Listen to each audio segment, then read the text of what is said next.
So we're talking about California Assembly Bill 1821, which is about the Freedom of Information Act, or FOIA. What was originally in this bill when it first got introduced, and why is there so much discussion and controversy about it? Yeah, so AB 1821, which was authored by Assemblymember Pacheco in California. Um, First off, it was a bill that, well, it still is a bill that will amend the California Public Records Act, which is this probably it is one of the most important pieces of legislation in California. It really outlines, public access to all kinds of information. It allows them to participate more robustly in government. It's a very long piece of legislation. At times it's technical, but it's extremely important. And the underlying premise is the public has a right to know what their representatives and their government is doing. There's all kinds of exceptions for, in terms of, you know, personal information or medical records, all of that stuff. But in general, and courts have broadly construed that this act, the Public Records Act, has to be broadly construed in favor of the public's right to know.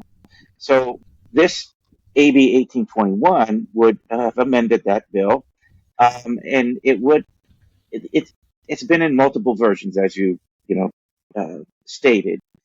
Originally, the bill was introduced in February. It was essentially a placeholder, making some non-substantive changes to the Public Records Act. Its first substantive version was introduced in March, which would have allowed agencies to charge requesters for staff time after a request exceeded 2 hours, or after a requester accumulated more than 10 hours in 1 month.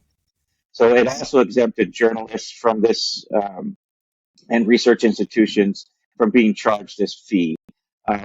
Those fee provisions were later removed, and the version that passed out of the assembly — in California we have an assembly and then we have a Senate, and they have to get through both houses — the version that passed out of the assembly was much narrower.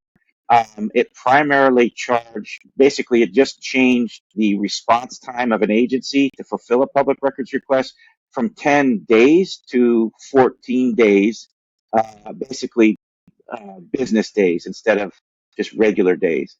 So it increased the time there. So basically, and then later it got to the Senate, it changed again.